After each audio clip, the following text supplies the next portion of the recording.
Hello, my dear adventurers, it's Fox. Welcome back to another evening of shared stories and adventures. Tonight, I wanted to do something a little bit different to my usual style. You and I are going to be going on a Hogwarts adventure together. It's the school break, and we'll be spending the holidays in the castle this year, seeing what sort of trouble we can get up to. I've gotten loads of requests for this style of story over the last few months, so I figured it was time. I hope you enjoy it, and if you do, make sure to let me know so I can write more of these. And if you'd like a way to support the channel, consider tossing a galleon or leaving a chocolate frog over on Patreon. But now, it's time to get cozy and comfortable. You've got a long ride ahead of you on the train. Oh, and make sure you've packed your school robes. And don't forget those textbooks you picked up from Diagon Alley. What sort of wand have you got? Maybe it's maple and phoenix feather. Or are you more of an ashen dragon heartstring kind of student? Either way, don't let the muggles on the platform catch you waving that around. Well, it looks like you're all set, so let the adventure begin.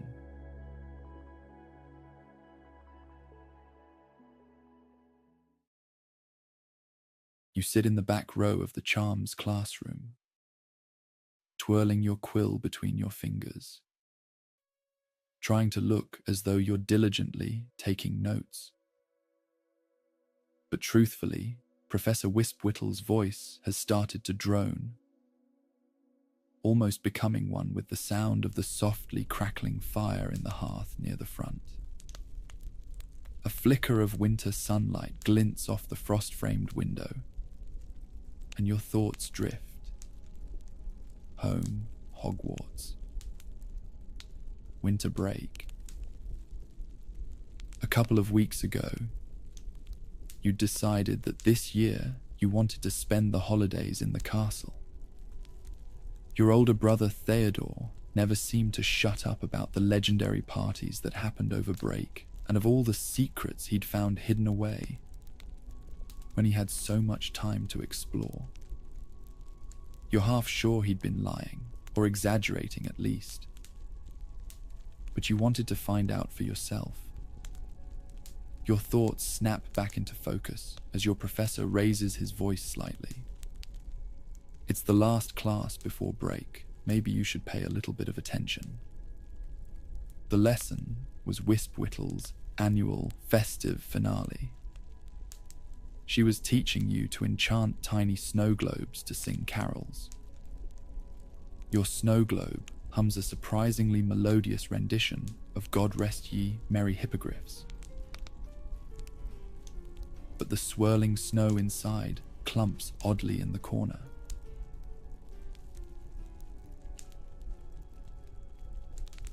Across the aisle, Beatrice Tilbury from Ravenclaw is furiously trying to quiet hers, which has somehow begun belting out a loud opera instead. She throws you a frantic look, her cheeks flushing bright pink as the professor clears her throat meaningfully. And remember to practice the charm carefully. We wouldn't want a repeat of last year's accidental snowstorm disaster, Wispwhittle says with a tight-lipped smile, clearly recalling some unfortunate incident that had sent some house's common room into chaos. Finally, the grandfather clock in the corner chimes, marking the end of the lesson and, with it, the semester. You slowly pack your things, savoring this moment. And while most students rush to catch the carriages that will take them to the train, you linger, unsure whether it's to avoid the goodbye or to soak in the quiet soon to settle over the castle. Staying for the holidays, are you? Wispwhittle asks, her head tilting slightly. Her warm tone betrays genuine curiosity. even if her question feels repetitive. She's likely asked the same of every student still here. Yes, Professor. It seemed simpler this year, you reply, not quite meeting her gaze as you adjust your scarf. She smiles, though her brows knit briefly as if she might ask more. Instead, she nods and wishes you a restful holiday. You're the last to leave the classroom. The halls beyond are alive with movement and chatter. Gryffindors and Hufflepuffs talk loudly about their plans to return home, while a group of Slytherins nearby debates whether the Malfoys' holiday ball will outshine the Knots this year. The other students rush past you, arms laden with luggage, voices rising in excitement or, in some cases, last-minute panic about forgotten items. You spot your cousin Callum, a shaggy-haired Hufflepuff with a plastered grin as he catches up with you. "Oi, don't disappear too quick," Callum calls out as he jogs over, his trunk teetering precariously behind him. He slings an arm over your shoulder. Surprised you decided to stay, actually. Did Hogwarts bribe you with unlimited treacle tarts or something? You laugh, waving him off. Someone's gotta keep Peeves in line. Good luck with that. If anyone can, it's probably not you. He teases, giving you a playful shove. Seriously though, we'll miss you at the usual Christmas chaos.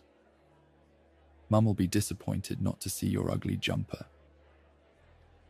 You promise to write and hug him goodbye. As you walk away, the noise of the departing students begins to fade, and the castle seems to exhale, the usual chaos retreating with the last wave of students heading home. You find yourself smiling as you think of the freedom ahead. No assignments, no exams, just the magic of Hogwarts at wintertime. The walk back to your common room is surreal. Without the bustling crowd, the corridors feel almost enchanted in their silence. The tapestries rustle faintly as if they're alive, the portraits whispering to one another as they watch you pass. The castle at this time of year feels different, special. You spot a few other students who decided to stay. They look older, 6th years probably. One of them is talking about a party at the Shrieking Shack. It's going to be legendary this year, mate. I heard there's even going to be a couple of blokes from Durmstrang coming. A tall, lanky Slytherin whispers. Oh, come off it. It's going to be the usual crowd and some fire whiskey, like it is every year. His friend shoots back, rolling his eyes. You laugh quietly and continue along your way. No prefects were patrolling the corridors right now, and you'd always wanted to try that hidden shortcut to the castle kitchens your brother had told you about. He'd teased you about it for weeks, claiming it was the best hidden secret in the castle, if you like food. Apparently, all you needed to do was tickle the pear on a particularly dull-looking portrait near the end of the hallway. Your footsteps barely echo as you make your way to the painting. It depicts a rather unremarkable fruit bowl, its colours faded and peeling from the years. Just as your brother described, a green pear is sitting there, nestled in between the other fruits. You glance over your shoulder one last time, then tentatively reach out and brush your fingers across its surface. To your astonishment, the pair giggles. A soft, high-pitched sound. And the painting swings open to reveal a low, rounded archway. Ducking inside, you find yourself in the Hogwarts kitchens. The space is massive, and it's a perfect mirror of the Great Hall above, with long wooden tables stretching across the room. House elves dart between them with surprising speed. Their movements so synchronized, it almost feels like a carefully choreographed dance. Enchanted platters hover in mid-air, right above the tables, overflowing with the food destined for tonight's feast. The aromas are intoxicating, and you feel your mouth water. Your stomach lets out an unflattering grumble. Meats glisten under the golden glow of magical lanterns, their juices pooling beneath crispy skins seasoned with thyme and rosemary. Massive tureens of creamy potato soup are being stirred by elves perched on high stools, while another group works on trays of fresh baked bread. You spot crusty loaves dotted with sesame seeds and a golden challah braid so perfect it could have been made by magic alone. Desserts line one side of the room, already in different stages of completion and assembly. There are pumpkin pastries cooling on racks, treacle tarts with lattice tops, and a towering stack of chocolate eclairs oozing custard. An elf works diligently on a 3-tiered cake, carefully piping roses in pale lavender icing. One house elf pauses mid-step, catching sight of you near the doorway. His oversized ears twitch and his eyes narrow, but the hint of a smirk betrays his true feelings. "Don't let us catch you nicking anything," he says, wagging a long finger in mock reprimand. You get the sense that despite his words, his voice is warm, tinged with the pride of someone eager to share their craft. You smile, stepping back into the hallway and letting the doors swing shut. You climb the sweeping staircases, careful to avoid the trick step on the 4th floor that had nearly claimed your bag last week. The walls are humming with their usual magic, and portraits murmur amongst themselves, some offering lazy greetings as you pass. One particularly cantankerous knight grumbles something, but you pay him no mind. When you finally reach the corridor that leads to the Gryffindor common room, the familiar sight of the fat lady in her pink silk dress greets you. Her frame is set snugly into the worn stone wall. Her cheeks slightly flushed, as if she's just come from a lively party within her frame. She notices you immediately. "Staying here, then?" she says with a knowing smile. "I hope you won't get up to any mischief." You grin sheepishly, knowing better than to try and deny it. "Password?" she prompts, leaning forward ever so slightly. "Valiant heart," you reply. And with a satisfied nod, she swings aside, revealing the circular entrance to the common room. You clamber through, the familiar warmth of the space and that sense of comfort washing over you. As soon as you step inside, the common room is predictably almost empty.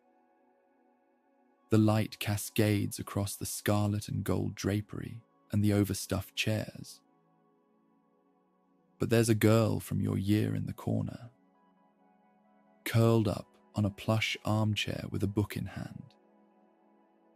You take a closer look at the cover. It's the Defense Against the Dark Arts textbook. You throw your hands up disbelievingly. The semester is over and she's still studying. She throws you a defensive look and shrugs. Gotta stay ahead, doing some readings before next term starts, she mutters. You grin and shake your head before collapsing onto your favorite couch, the one closest to the fire with a slightly sagging cushion that fits perfectly beneath you. Two fellow Gryffindors clamber in, chasing each other. Grab your broomstick and let's go, one of them yells after the other, who's already halfway up the spiral stairway to the boys' dormitory.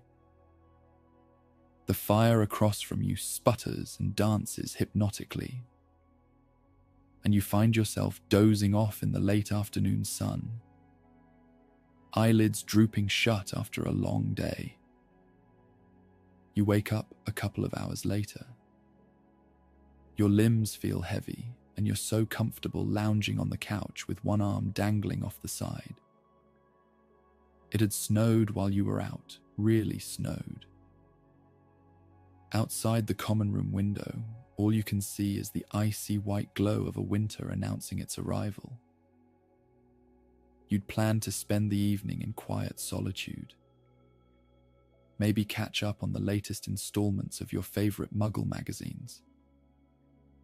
But it suddenly feels very quiet and lonely. Even the girl who's been studying in the corner is gone now. Maybe you should find a few of your remaining friends to share the start of the holidays. Winter break, after all, shouldn't begin with you moping by yourself. Grabbing your scarf and gloves, you wrap yourself up warmly and head towards the castle courtyard. The evening air is crisp, and as you make your way to the center, you see a group of students from different houses gathered near the fountain. Someone's enchanted the water to freeze mid-spray, forming a glittering sculpture of ice arching into the air. Thought you'd hold yourself up in your tower, says Amelia, a Ravenclaw with sharp eyes and a dry sense of humor. She offers you a mug of something steaming. Hot butterbeer. You're welcome. You take it gratefully, letting the warmth seep into your hands. The conversation flows easily as others join in, voices carrying over the snowy courtyard. An overzealous Gryffindor pelts a friend with a hastily packed snowball. The shriek of surprise is followed by another snowball and then another, until it's no longer a suggestion but an unspoken agreement. A snowball fight is on. Chaos erupts. You barely have time to set your mug down safely before ducking behind a low stone wall, quickly scooping up snow and shaping it into a rough sphere. You peek over the wall to aim, only to be hit squarely in the shoulder by a well-aimed shot. Amelia cackles from across the courtyard, clearly the culprit. You'll regret that, you shout, grinning as you lob your own snowball in retaliation. It misses by a mile, but it doesn't matter. Laughter and shouts echo off the castle walls, and for a moment it feels as though the cold doesn't exist, and you're laughing as icy projectiles fly in all directions. Snow exploding into glittering puffs against cloaks, scarves, and hair.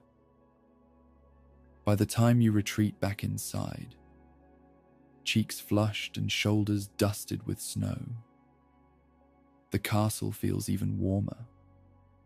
alive in a way that makes you glad you stayed.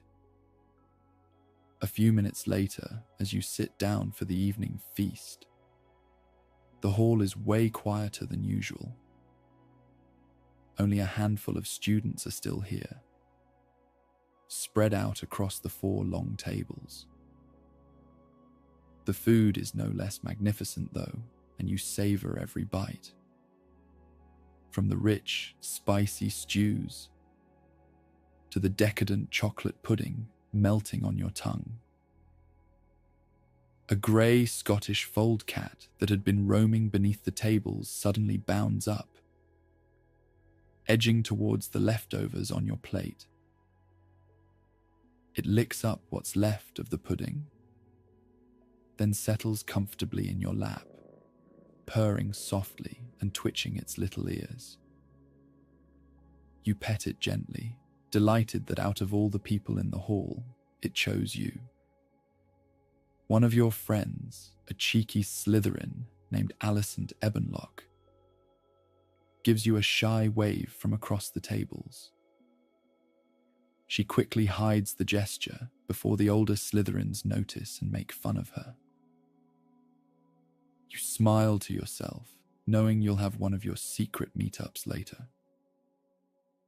And besides, she'd told you about a party the Slytherins were having in the dungeons tonight, and she'd promised to sneak you in. You still had your doubts. This was obviously breaking the rules and would cost Gryffindor a whole load of house points if you were caught.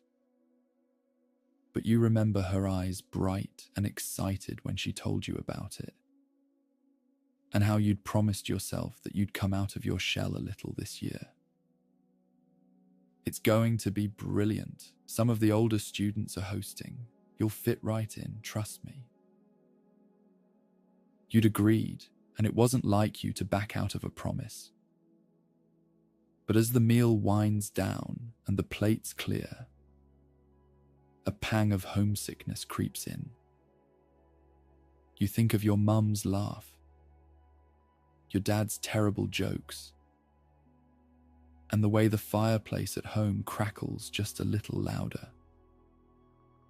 Usually around this time, your mum would be asking 1,001 questions about what you'd learned during the term, how your professors were, and whether you'd gotten into any trouble, while your dad would be watching Muggle sports and pretending to listen to your brother Theodore brag about everything he'd accomplished at the ministry this year. You toy with the sleeves of your robe, feeling just a slight bit of guilt. You're going to write them a letter, you decide. And a gift. You've got to send a gift back home. That idea cheers you up, and you know exactly where to find the perfect present. Tomorrow, you'll head to Hogsmeade Village and do some shopping. But for now, you have a party to attend. The headmaster claps his hands, signaling the end of the feast, and everyone begins to scramble out. Some headed to an early night in bed, others for a lively game of wizard's chess in their common rooms, and others, like you, were off to make memories. You make your way carefully to the spot you'd agreed to meet with Alicent. It's the hallway on the 2nd floor of the castle, right under the painting of some serious-looking wizard called Harry Potter.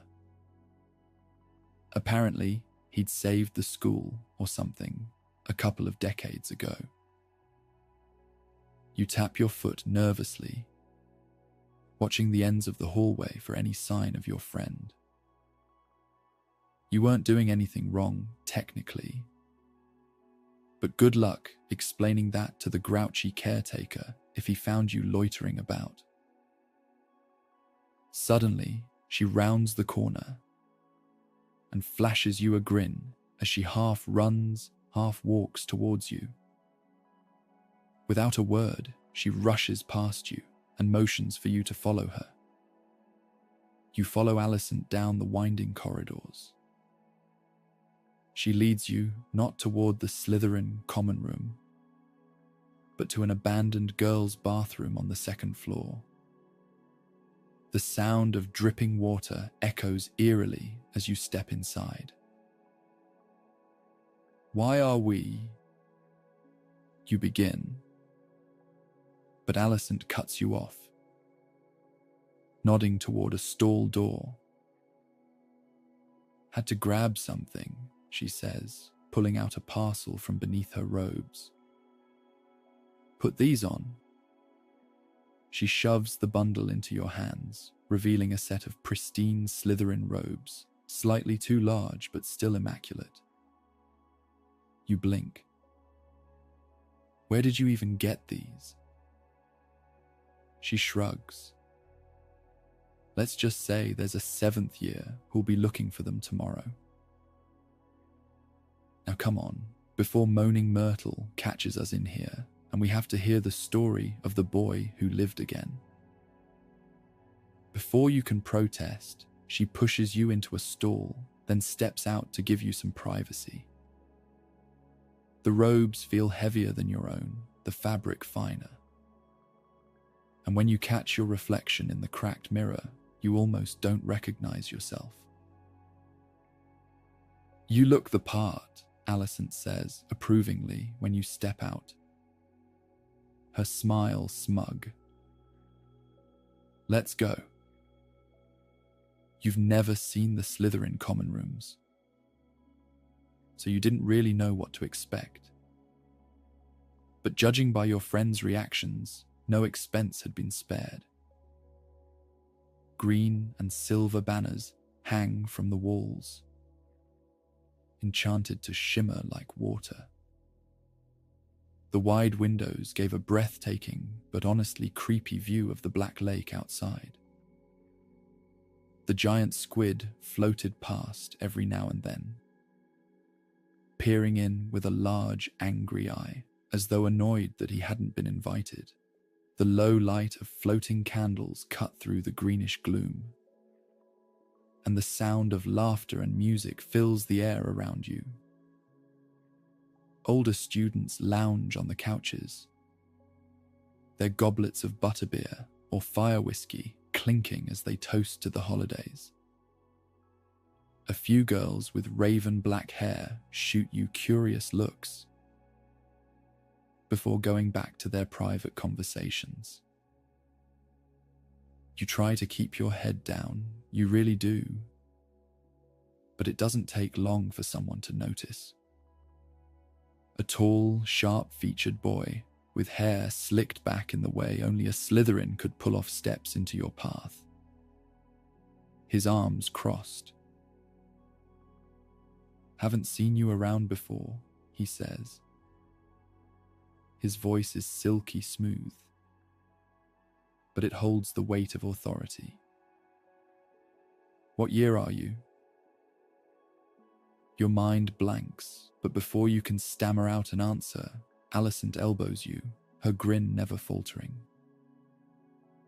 New transfer, she says breezily.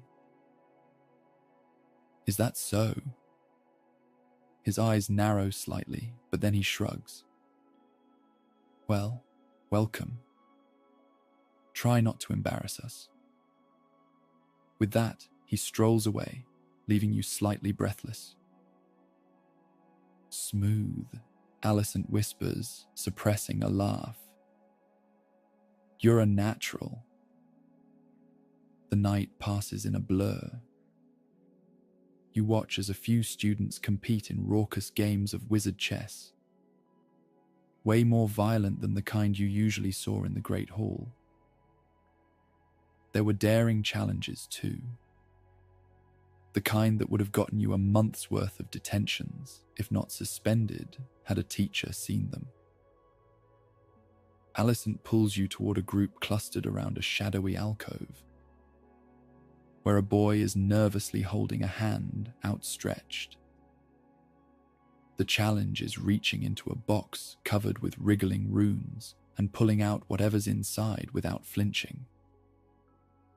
The box lets out a low growl and someone whispers, "Last time, it was a boggart." You manage to hold your own in a debate about Quidditch with an older girl. The captain and seeker of the Slytherin team, it turns out, who seems impressed that you even know the names of some international teams. But it's not all light-hearted fun.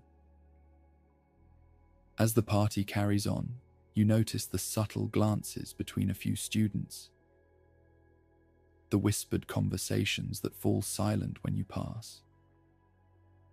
You catch a few words and phrases here and there like, "Nocturne Alley, saw something moving in the shadows, Forbidden Forest."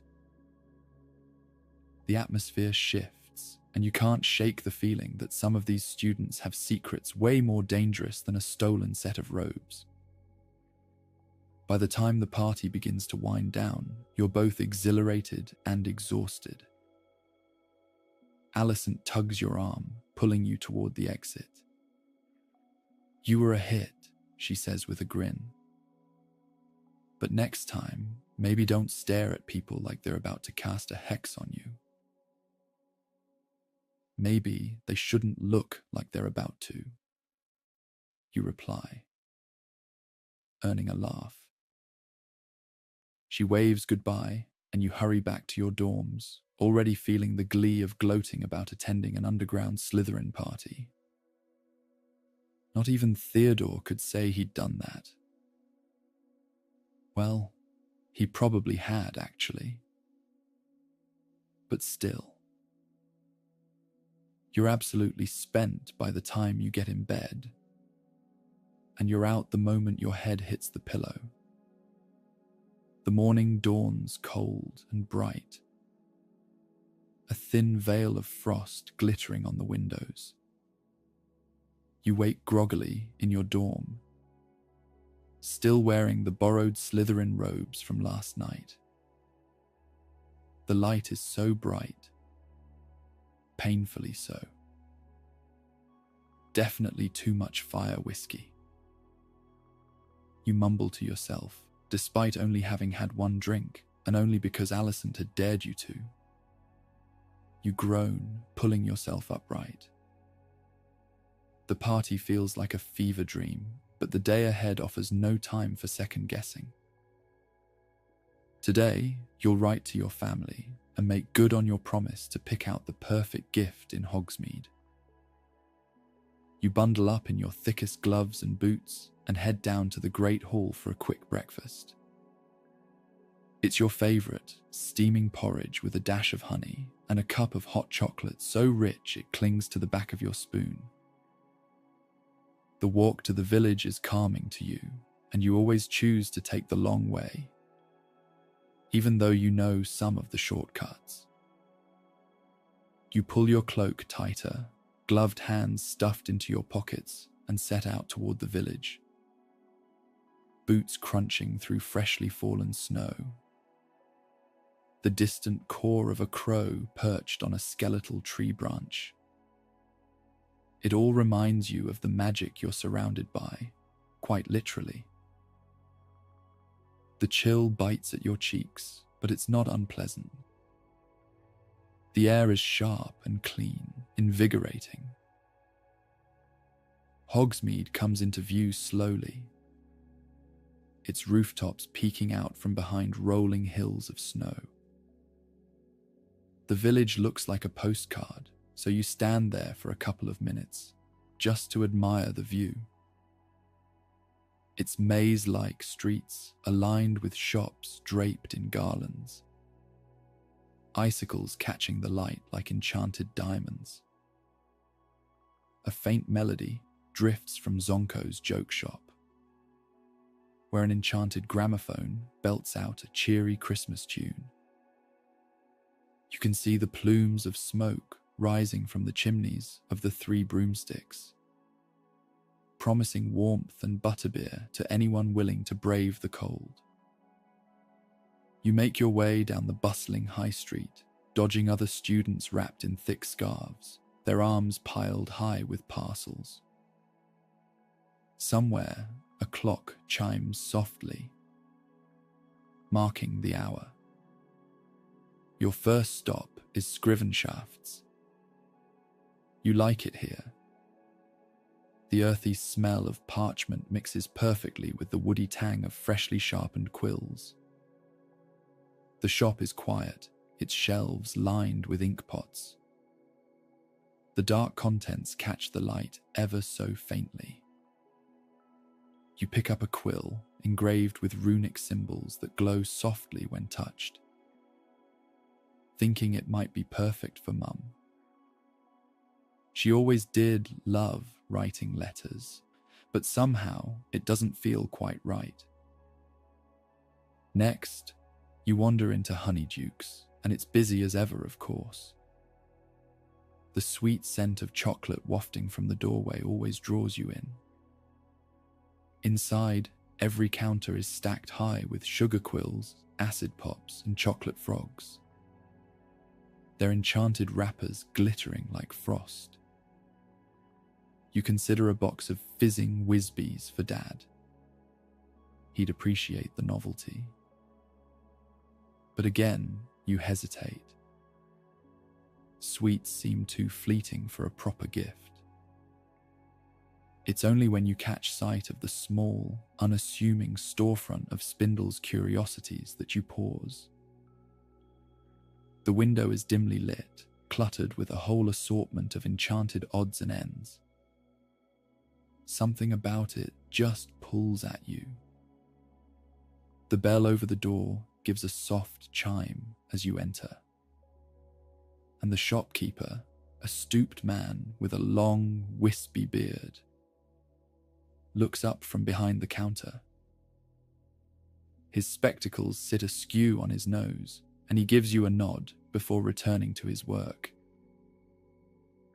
The shop has this really subtle, muted smell, like old wood and cinnamon. Shelves rise up on either side of you, packed with everything from enchanted hourglasses to quills that write on their own. You wander, letting your fingers trail over polished surfaces and strange artifacts. Then you see it. Tucked away on a low shelf is a small, delicate box made of dark wood. Its surface is inlaid with silver filigree that reflects the low lights. And as you lift it, you notice the faint hum of magic under your fingertips. The shopkeeper shuffles over as you examine it. "A memory box," he says, his voice soft with a slight rasp. Old magic, but reliable. Place a photograph, a letter, or even a small trinket inside, and the box will preserve the memory tied to it. When opened, it plays the memory back. Images, sounds, even scents. That's the only one we've got, you know. Takes an entire week to enchant just one. You run your fingers over the smooth wood, imagining Mum and Dad opening the box to find something of home. A piece of Hogwarts, maybe, or a letter in your handwriting. It feels right. Personal. How much? You ask. The price is steep, but you don't hesitate. You pay the galleons from the small pouch you've been saving all term and carefully tuck the box into your satchel. On your way back to the castle, you catch sight of Felix Cresswell. He's a Ravenclaw in your year. Someone who'd decided the two of you would be enemies since the moment you'd stepped foot in the castle. You don't even remember the why or how. Only that he'd been your sworn nemesis since first year. Every exam, every Quidditch match, every passing glance in the hallway was a battle you were determined to win. Maybe it was silly to hold on to a grudge, that had formed when you were 11. But it was a matter of principle, really. Felix is leaning casually against a stone pillar, tossing a small enchanted ball between his hands. His friends are gathered around, laughing as they take turns trying to catch it mid-air. Except the ball zips away at the last second, dodging their grasp like it has a mind of its own. One of them finally manages to snatch it, only for it to burst into a puff of harmless sparks, sending the group into another round of laughter. As the ball reforms in Felix's hand, he spots you. He smirks, mutters something to his friends, and they all snicker in your direction. You don't know what he said, but you make a mental note of that smug expression, vowing to wipe it off his face when the opportunity came. Preferably some other time you weren't outnumbered 3-1. The castle is restless tonight. You can feel it as you follow the familiar way back toward your common room. The memory box is tucked safely under one arm, while your mind is preoccupied with the words you'll write in your letter. But something about the way the hallway stretches ahead, too straight, too predictable, stirs an itch in the back of your mind. You pause at the top of a staircase. The thought comes unbidden. What if I took a little detour? The idea feels harmless at first, like an idle whim. But as you turn down a corridor you rarely use, a strange feeling rises in your chest. Not fear, not exactly, but the sense that you're stepping off the path, that something unseen is nudging you forward. You find yourself in an older wing of the castle, where the stone underfoot is more uneven, worn down by centuries of footsteps. The torches here burn lower, sending ribbons of light over faded paintings and statues. You're about to turn back when something stops you. A doorway you've never noticed before. Small and inconspicuous, set into the wall at an odd angle. It doesn't look locked, just forgotten. Your fingers graze the cold iron handle, and the door creaks open with a sound that makes your stomach flip. Beyond is a narrow stairwell spiraling downward. The air here is cooler, damp. You hesitate only for maybe just a second before stepping inside. The staircase goes down further than you expect, each turn taking you deeper into the belly of the castle. The only sound you hear is the scrape of your shoes against the steps. Just as you start to wonder if you should turn back, the stairs end abruptly, opening into a low-ceilinged chamber. The room is weird, its walls rough and unfinished. It's as if the castle stopped here mid-construction. But in its center stands a curious structure.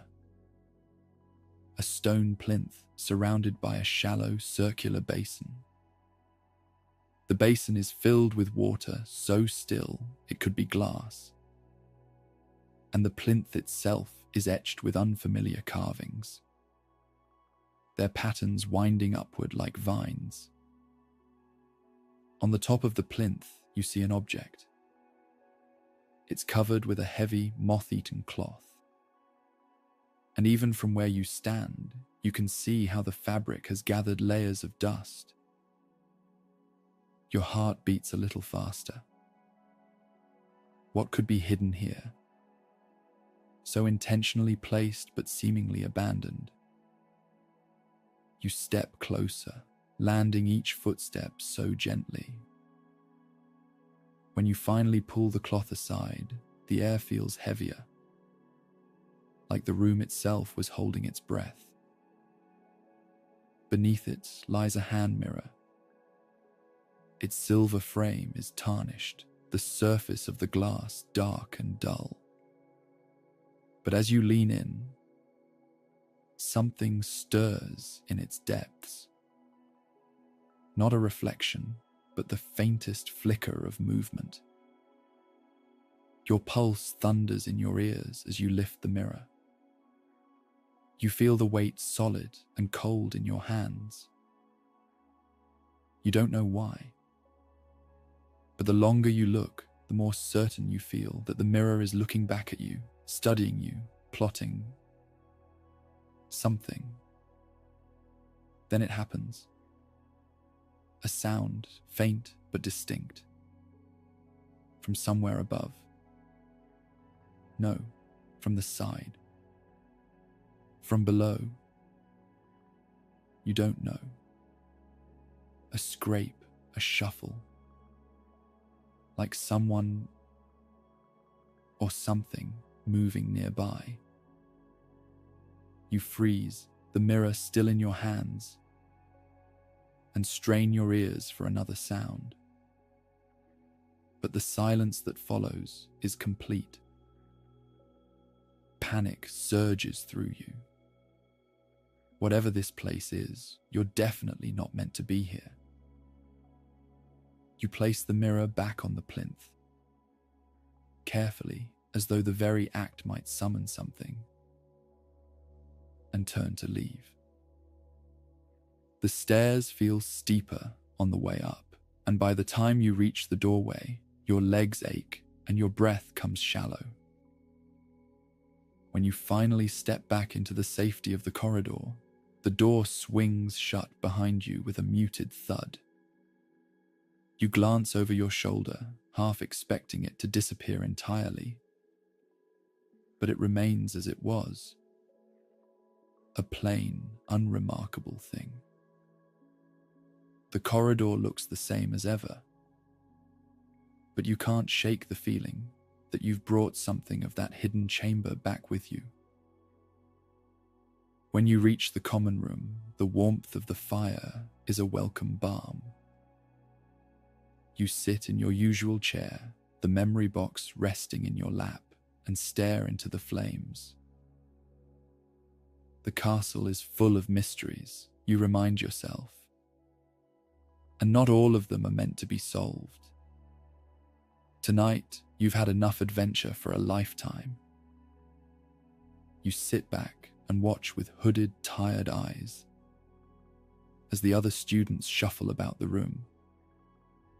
One of them was wrist deep in a box of Bertie Bott's every flavour beans, grimacing as they cautiously nibble on one while flipping through a muggle novel about vampires.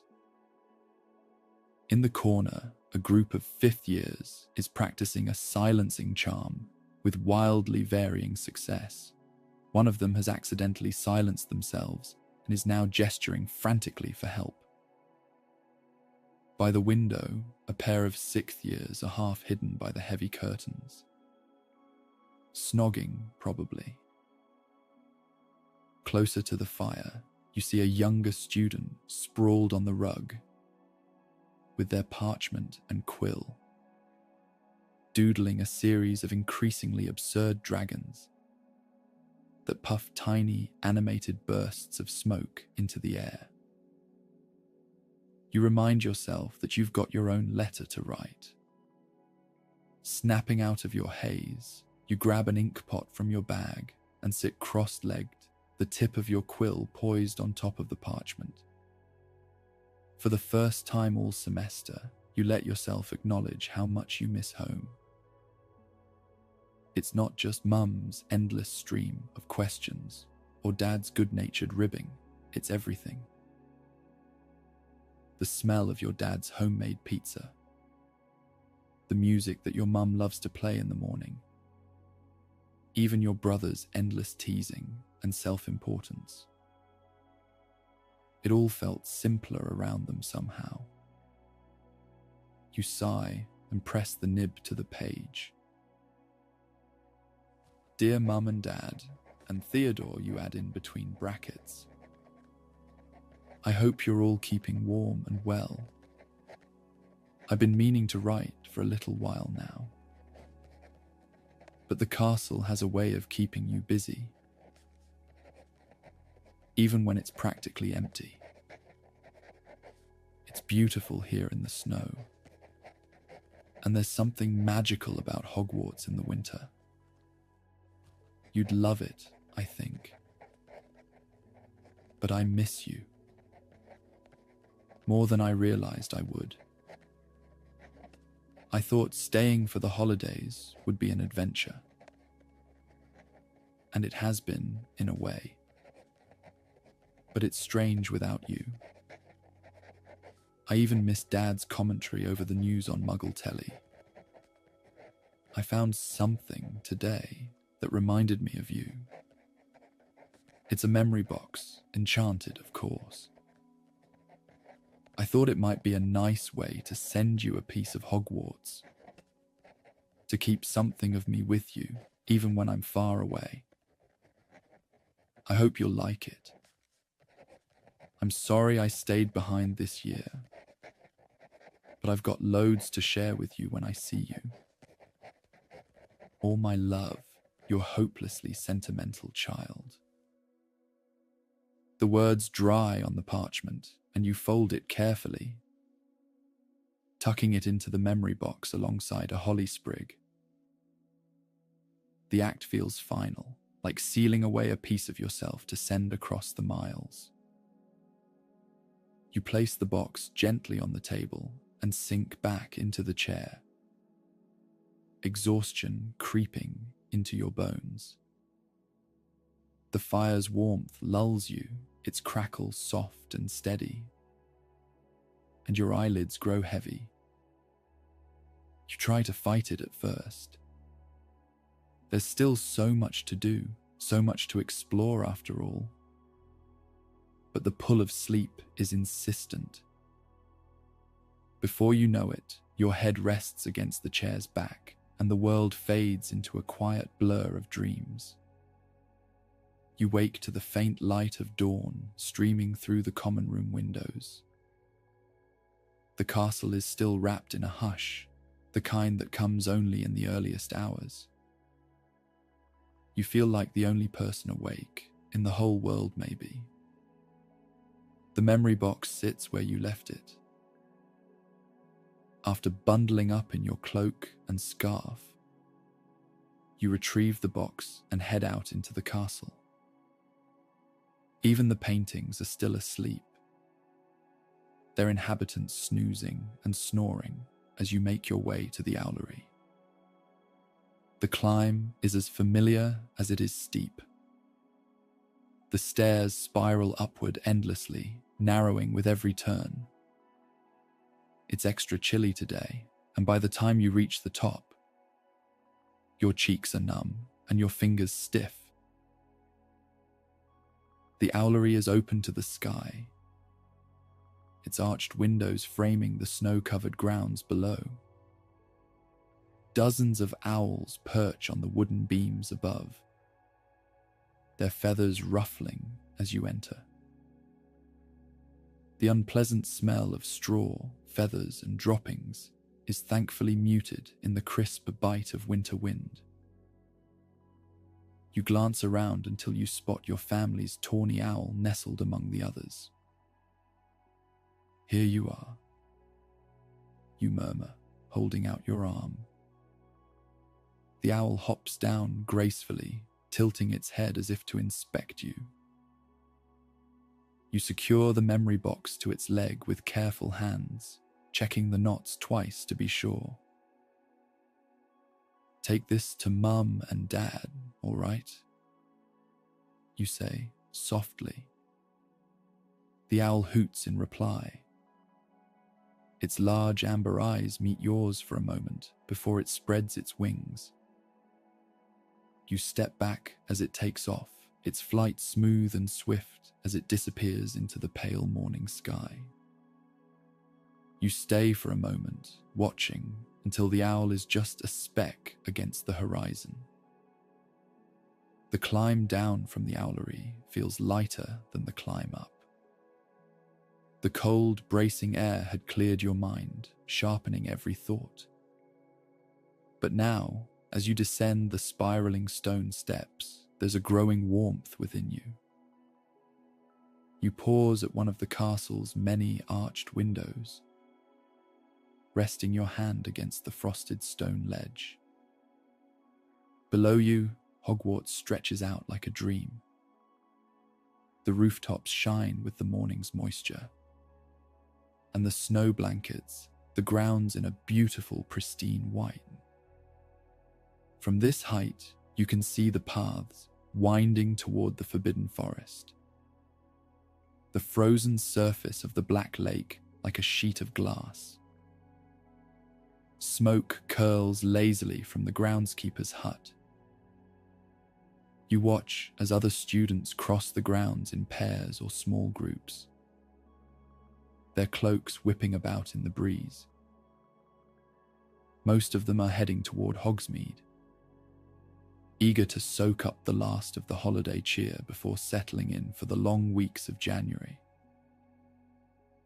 But then your gaze shifts and you glance down the corridor, lit only by the weak winter sun filtering through. For all its mysteries, its shifting staircases and secret rooms, Hogwarts has a way of reminding you that it's more than a place. It's an experience, one that shapes you. This year, you realize staying behind had been the right choice. You'd needed to see Hogwarts this way, stripped of its usual noise and bustle, its quieter corners exposed for what they were.